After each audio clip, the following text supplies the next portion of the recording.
Happy Friday. Welcome to our weekly recap this week in the Village of Nothing Much. You might notice that my backdrop is just slightly different. Yes, I am sitting on my Vespa.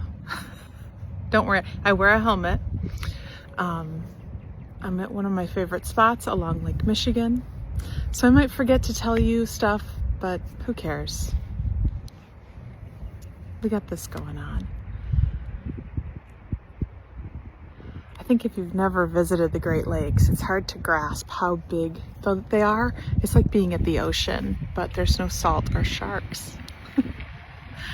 Our news story on Nothing Much Happens this week is called Spring Recital, and it features the narrator whose son plays piano, they got the piano from the man in the old Victorian house in the episode called Spring Cleanup. There's also an episode called Piano Lesson that comes from this narrator's perspective. I think it's a really sweet story about a little boy who's kind of special and sees the world differently, and I feel like this is a good week to celebrate those people who make the world so rich.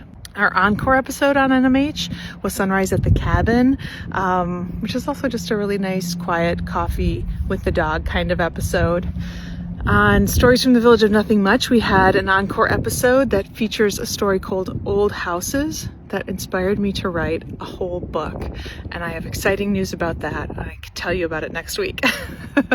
On First This, my 10-minute guided meditation show, was an episode called Open. That's if you feel yourself sort of shutting down lately, give this one a listen. It's fully guided. Like I said, just takes 10 minutes, totally free wherever you listen.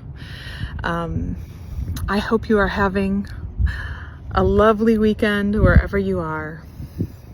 I'll be thinking of you the next time I say sweet dreams. Just thought of one more thing I wanted to add that I thought of on my way back from the lake on my moped.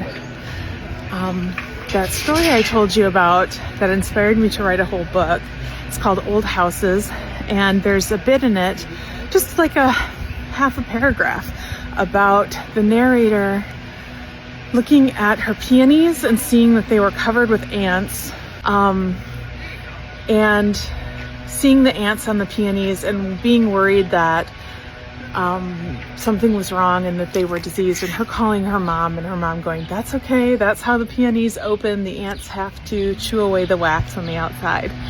And for some reason, as I was writing that, I had this sort of moment where I was like, does this go in this story? Like, does anyone relate to this? Or there was just some kind of moment where I was just doubting whether it belonged in the story.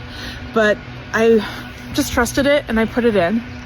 And then after the story came out, maybe like a week later, somebody wrote me an email and said that she related to that moment, had that exact same conversation with her mom when she was younger, and that her mom had since passed away, and that she'd been thinking of her and then had heard that line and just felt like it was a hug from her mom.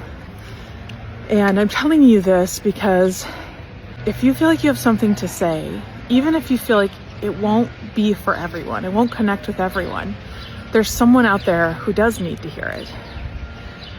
It's an idea I've thought about since I became a yoga teacher and started to feel like there were things on my mind and in my heart that I wanted to share with other people. I would remind myself and remind my teacher trainees, there's someone out there who needs to hear the thing that you have inside you. So if you're looking for a little bit of encouragement, a push to bring something that is inside you out to meet the world, this is it.